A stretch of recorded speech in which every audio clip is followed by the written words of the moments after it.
bienvenue dans l'interview. Aujourd'hui, je reçois Matteo Segers. Bonjour. Bonjour. Alors, vous êtes député bruxellois, écolo.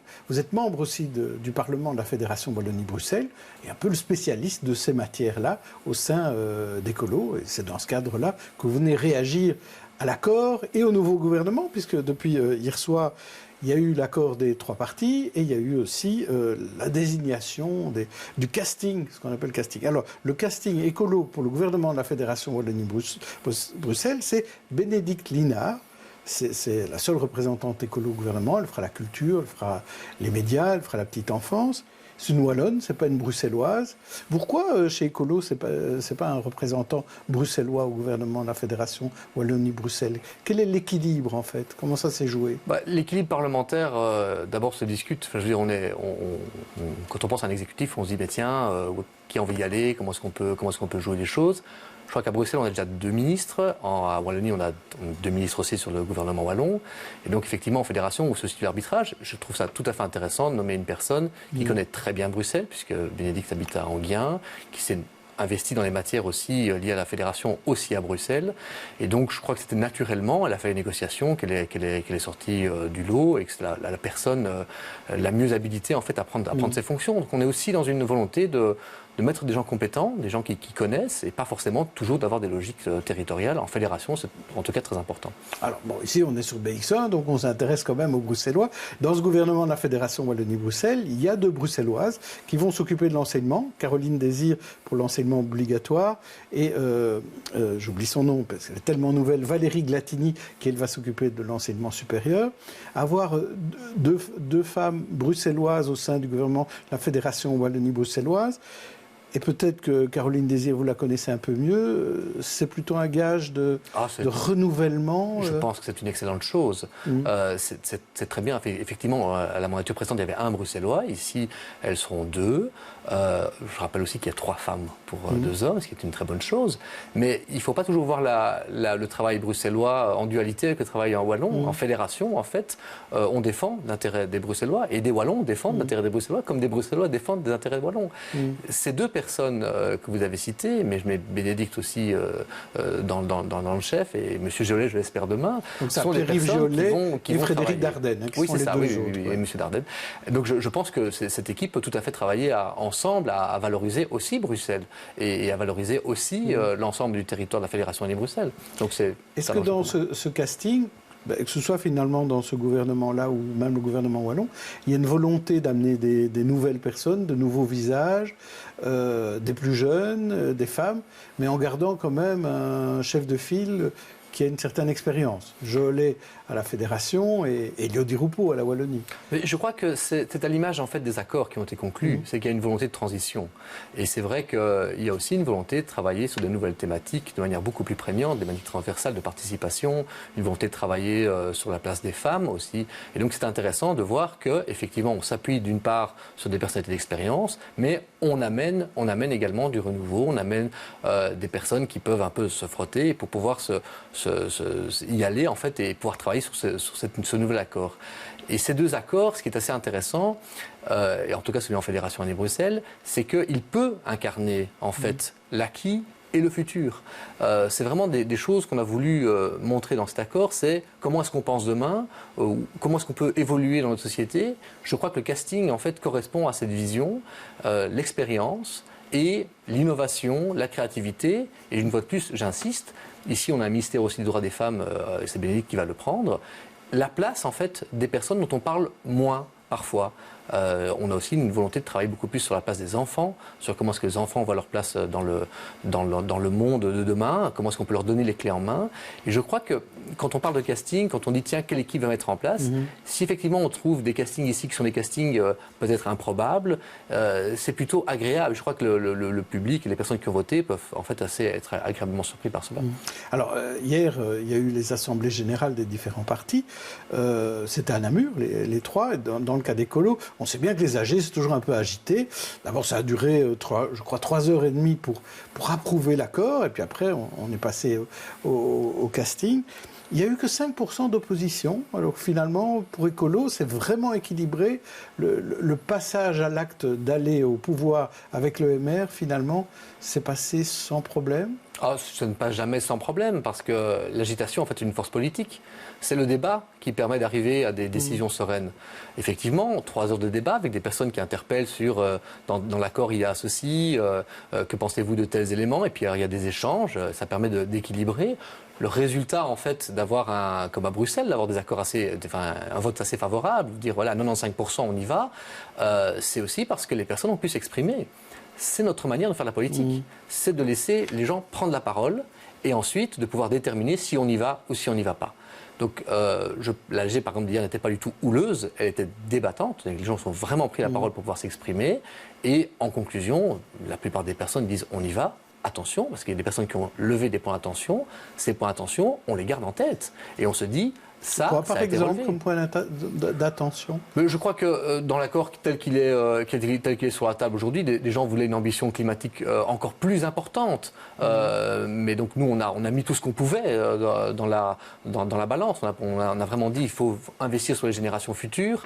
Peut-être que certaines personnes, au lieu de prendre par exemple en Wallonie, ils veulent mettre 4000 km de haie, ils auraient peut-être voulu 5000. Mais donc je pense qu'il y a des gens qui disent que ce n'est pas suffisant. C'est la force d'un parti politique, c'est de pouvoir entendre ce que les militants disent et pouvoir aussi se dire que pendant toute la mandature, on peut continuer. Alors pour faire cet accord, vous n'avez pas dormi énormément, notamment les dernières nuits. Est-ce que c'est plus difficile de négocier avec PS et MR, 2 gros partis, plus gros qu'Écolo, que la négociation à Bruxelles, où Écolo était peut-être plus à l'aise en négociant? C'est différent parce que évidemment les pôles de discussion se mettent à un autre endroit. Mais de toute façon, chaque parti politique a des éléments qui les intéressent. Ça n'a pas été difficile de pouvoir marquer ce que les écologistes veulent faire, de pouvoir dire clairement ce qu'on voulait faire, ni à Bruxelles, ni en Wallonie, ni en Fédération de Bruxelles. Parce que les gens nous reconnaissent dans notre ADN de vouloir un monde meilleur, un monde où les gens peuvent participer, prendre leur vie en main. Donc ça n'a pas été compliqué en fait de pouvoir imposer notre stratégie idéologique, de dire voilà, qu'est-ce qu'on a envie de faire demain, quelle stratégie on met en place pour que le monde change. Après, c'est les arbitrages qui sont en fait différents. Et je crois qu'ici, on aboutit à un accord en Fédération Wallonie-Bruxelles, en Wallonie, mais également à Bruxelles, où les gens se reconnaissent en fait dans leur ADN et disent OK, on peut y aller. C'est équilibré. Mais vous, par exemple, quel est le point dont vous êtes le plus fier? Vous vous êtes dit, tiens, ça, j'ai réussi à le faire obtenir, et ça se retrouve dans l'accord en Fédération Wallonie-Bruxelles. Mais donc, il y a un élément qui est important, c'est la place de l'enfance. Ça, je l'ai déjà dit. Il y a effectivement tout le volet culturel qui est essentiel pour Écolo, et ça tombe bien, on a... Oui, mais un point précis. Si je prends simplement sur la culture, le fait de pouvoir dire, voilà, il y a des décrets socioculturels qu'il faut financer à hauteur de ce qu'ils méritent. Commençons par mettre les moyens dans les bibliothèques, les centres culturels, les centres d'expression et de créativité.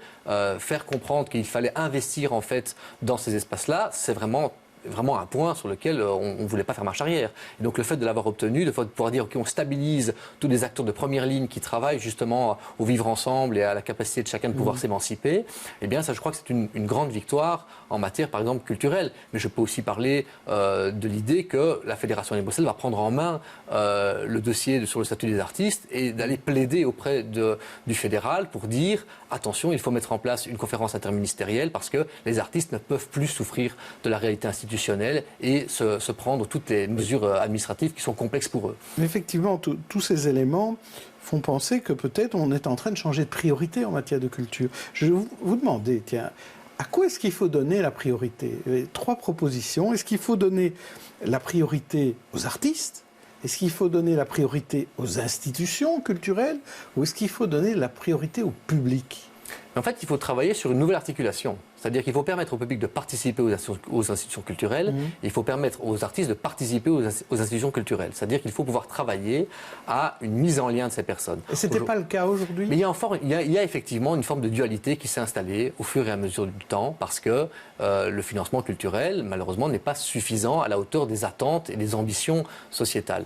Et donc, si on peut rééquilibrer en disant, dans une institution culturelle, la place des artistes, le financement pour leur création est plus important, quel est leur mot à dire face à l'institution, et qu'on peut également dire de l'autre côté, mais les publics et aussi les usagers, ceux qui prennent part en fait à la culture, ont aussi leur mot à dire. En fait, construire une nouvelle articulation qui n'est pas qu'une articulation descendante, mais véritablement ascendante, avec une participation de chacun, ça permet en fait de reconstruire une vision politique à moyen terme, de dire la politique culturelle demain à Bruxelles, en Fédération des Bruxelles, sera une politique fondamentalement participative. Et ça, c'est très intéressant parce que c'est une politique ascendante. Mais très concrètement, parce que là, on voit que vous êtes un grand spécialiste des centres culturels, vous venez de ce milieu-là, mais parfois c'est un peu du jargon pour les gens. Est-ce que ça veut dire que, par exemple, il y aura des artistes dans les conseils d'administration des institutions? Est-ce qu'il y aura des représentants des usagers dans ces conseils d'administration? Comment ça va fonctionner? Mais très concrètement, par exemple, c'est augmenter la part du théâtre jeune public dans, par exemple, les centres culturels ou bien dans les écoles.